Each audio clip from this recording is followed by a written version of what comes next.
Hello welcome to doctor NYR YouTube channel. आज का जो टॉपिक है वो है ग्रेव्स डिजीज़। ग्रेव्स डिजीज़ जो होती है ये जो एंटीरियर पिट्यूटरी जो होता है इसका डिसऑर्डर होता है। Please take a screenshot. Graves disease होते हैं एक ऑटो इम्यून डिजीज़ जो इफ़ेक्ट करते हैं थायराइड ग्लैंड को। ऑटो इम्यून डिजीज़ क्या होते हैं? मतलब ऑटो मीन्स सेल्फ, इम्यून मतलब इम्यून सिस्टम, डिजीज़ मतलब कोई बीमारी। तो होता क्या है, जैसे हमारी बॉडी में क्या होता है, इम्यून सिस्टम होता है। तो इम्यून सिस्टम क्या होता है, जब भी कोई पैथोजन आता है in the form of bacteria virus, तो जैसे वो हमारी बॉडी में आता है तो वो एज ए एंटीजन होता है।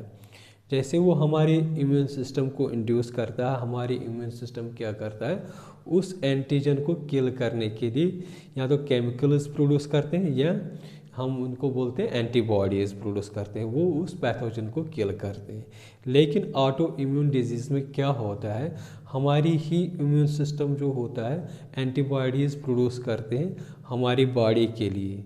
तो इस तरीके से हमारी बॉडी, हमारा इम्यून जो होता है खुद हमारी डिजीज़ प्रोड्यूस कर देता है, जिसको बोलते हैं ऑटो इम्यून डिजीज़। तो ये जो ग्रेव्स डिजीज़ जो होती हैं ये एक ऑटो इम्यून डिजीज़ ही है। तो ये किसको इफ़ेक्ट करता है, थायराइड ग्लैंड को। थायराइड ग्लैंड के बारे में हम बाद में पढ़ेंगे। तो ये जो थायराइड ग्लैंड जब इफ़ेक्ट होता है इससे, तो इससे क्या होता है, थायराइड ग्लैंड जो होता है ये हार्मोन्स सिक्रीट करते हैं, इनको बोलते हैं थायराइड हार्मोन्स। तो वो क्या होता है, वो एक्सेस प्रोडक्शन होती है उनकी, ज़्यादा सिक्रेट करता है थायराइड ग्लैंड, तो उस कंडीशन को बोलते हैं हाइपरथायरॉयडिज्म। तो नॉर्मल से ज़्यादा जब हो जाता है ये थायराइड हार्मोन्स, तो वो क्या होता है, एक डिसऑर्डर होता है, उसको बोलते हैं ग्रेव्स डिजीज़। ये जो ग्रेव्स डिजीज़ जो होता है मोस्टली ये वुमेन में प्रेजेंट होता है देन मैन में। तो ये जो ग्रेव्स जो होते हैं ये एक साइंटिस्ट के नाम पे 1800 में उसने डिस्क्राइब किया इसको, तो उसके नाम पे ही इसको नाम दिया। उसका नाम था रॉबर्ट ग्रेव्स, ये एक आयरिश फिजिशियन थे। अब इसका कॉज देखेंगे हम, इसको क्यों ऑटो इम्यून डिजीज़ बोलते हैं। जो इम्यून सिस्टम जो होता है ये प्रोड्यूस करता है एंटीबॉडीज़, ये तो पता ही होता है हमारा इम्यून सिस्टम एंटीबॉडीज़ प्रोड्यूस करता है पैथोजन को किल करने के लिए। दैट यहाँ पे क्या होता है, ये जो एंटीबॉडीज़ प्रोड्यूस होते हैं यही काज करते हैं थायराइड ग्लैंड को, खुद के ही मतलब बॉडी के ही इम्यून सिस्टम के थायराइड ग्लैंड क्या करता है इसको, मतलब थायराइड ग्लैंड को ये एंटीबॉडीज़ ग्रो कर देते हैं, मतलब इनका ग्रोथ करने में हेल्प कर देते हैं antibodies and produce thyroid hormone. इस तरीके से ये ज़्यादा एक्सेस थायराइड हार्मोन्स प्रोड्यूस करते हैं।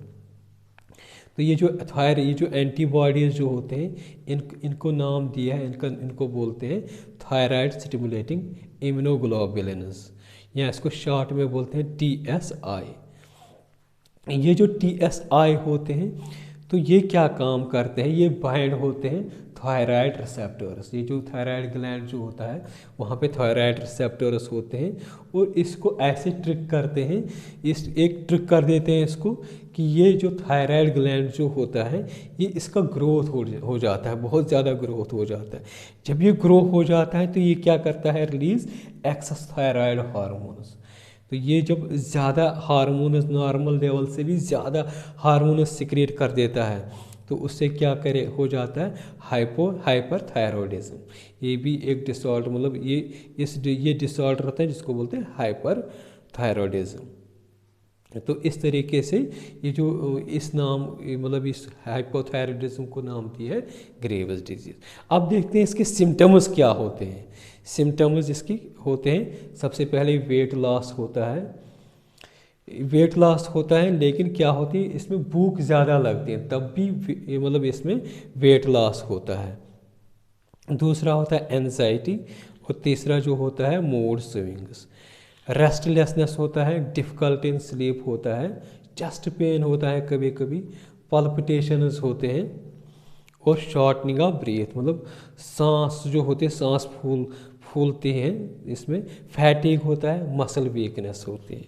इसका अगर हम देखेंगे इसका डायग्नोज कैसे करेंगे, डायग्नोज इसको इसलिए करेंगे किस तरीके से करेंगे, जो ब्लड जो होता है उसमें क्या होता है, जब ये मतलब ये डिजीज़ होते हैं ब्लड में क्या होता है, TSH लेवल को चेक करते तो उससे पता चलता है ये ग्रेव्स डिजीज़ है या ना। दूसरा जो होता है वो अल्ट्रासाउंड से भी पता चलता है, क्योंकि जब थायराइड ग्लैंड ज़्यादा ही एनलार्ज हो जाएगा तो ये स्कैन दिखाएगा, अल्ट्रासाउंड स्कैन दिखाए ये एनलार्ज हुआ है कि नहीं हुआ।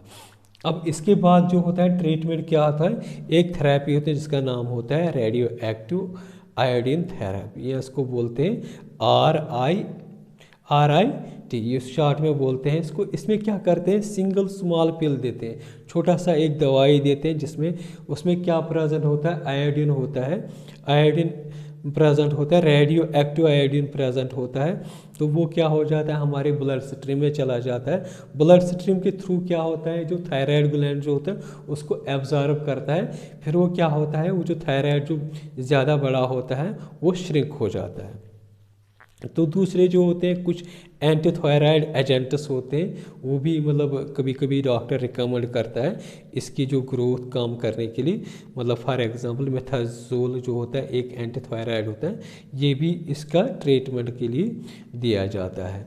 इसके बाद हमने देखा है जो थायराइड ग्लैंड जो होता है ये होता है क्या है, ये एक ग्लैंड होता है हमारी गर्दन में, ये कहाँ पे, लोअर फ्रंट ऑफ नेक, मतलब हमारी गर्दन की नीचे थोड़ा प्रेजेंट होता है, बटरफ्लाई शेप्ड होती है, ये एंडोक्राइन ग्लैंड होता है।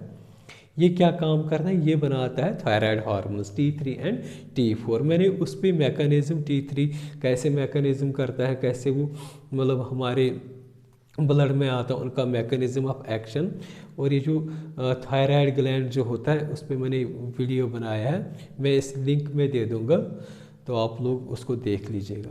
तो ये थायराइड हार्मोन्स बनाते हैं, थायराइड हार्मोन्स जब बनते हैं इस ग्लैंड से वो सीधे किस में चले जाएंगे, ब्लड में। ब्लड के थ्रू क्या होता है, ये चले जाते हैं हमारी बॉडी के डिफरेंट टिश्यूज़ में, मतलब पूरी बॉडी में फैल जाता है ये thyroid hormones T3 and T4।